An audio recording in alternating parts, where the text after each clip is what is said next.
Le chef d'état-major des armées a une petite phrase qui fait depuis beaucoup réagir. Selon lui, le pays, la France, doit accepter de perdre ses enfants. Déclaration qui a déclenché un tollé de LFI au Rassemblement national. On va écouter le général Fabien Mandot.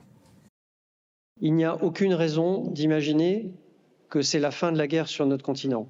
Malheureusement, la Russie se prépare à une confrontation à l'horizon 2030 avec nos pays. Si notre pays flanche parce qu'il n'est pas prêt à accepter de perdre ses enfants, parce qu'il faut dire les choses, de souffrir économiquement parce que les priorités iront à de la production de défense, par exemple.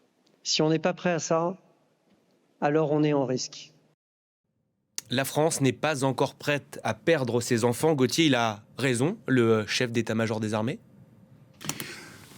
Oui, il a raison, parce qu'il y a plusieurs choses. D'abord, dans un régime démocratique, un chef d'état-major ne s'exprime pas tout seul, n'invente pas les formules tout seul, il est sous la responsabilité du pouvoir civil. Donc, ça n'est pas une manifestation, si vous voulez, de sédition de la part de l'armée ou une dramatisation.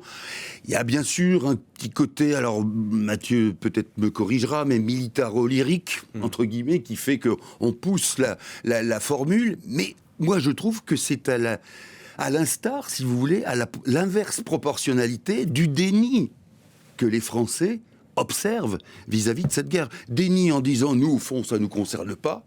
Et puis la France est une puissance nucléaire, on le rappelle. La France est une puissance nucléaire, mais au fond, ces guerres sont lointaines. Oui, enfin, 2000 km, c'est pas si loin que ça. Ça ne nous concerne pas. Et de toute manière, nous sommes capables de nous tenir à distance. C'est-à-dire, ça ne nous concerne pas dans la valeur civilisationnelle de cette guerre, et ça ne nous concerne pas non plus militairement. Et donc, le chef d'état-major dit, détrompez-vous, ça nous concerne à plusieurs effets.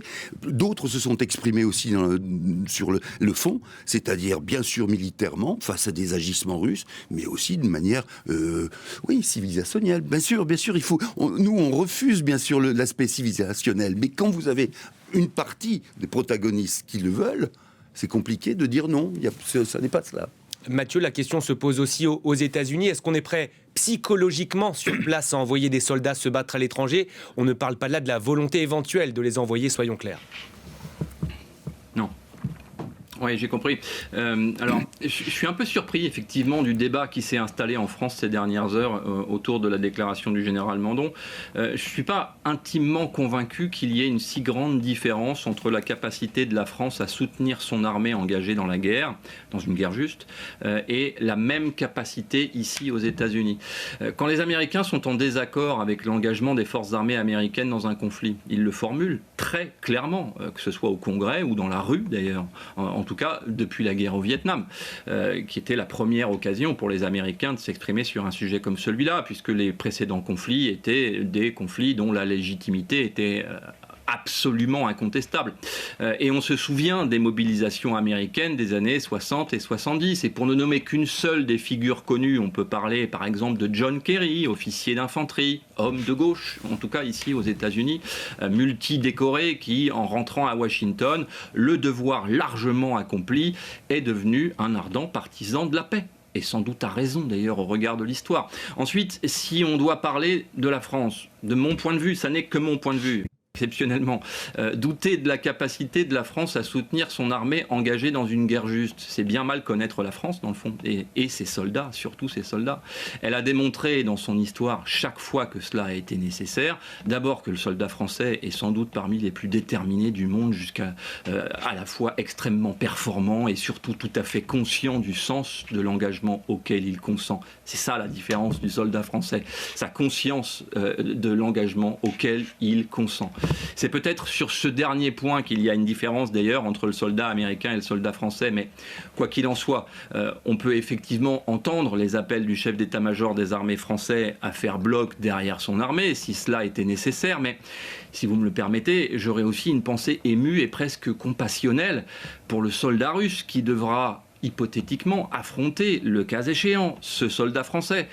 Un soldat français qui est connu pour défendre étendre les frontières de son espace vital quand cela s'impose, et comme ce serait le cas en Ukraine. Et croyez-moi, la dernière personne qu'un moujik a envie de croiser sur un champ de bataille, ce n'est peut-être pas un discours que vous entendez beaucoup de votre côté de l'Atlantique en ce moment, mais croyez-moi, c'est la réalité de vos campagnes et de vos casernes, c'est le soldat français. Gauthier, un dernier mot ? D'un mot, ce qu'a dit Mathieu, il y a un mot qui est particulièrement important, c'est la guerre juste. C'est pas une question d'opinion, c'est pas une question de choix esthétique.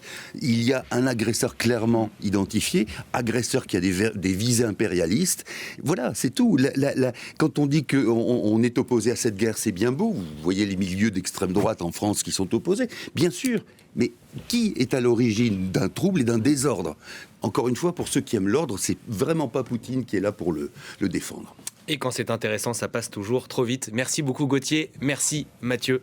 On se retrouve très vite Mathieu.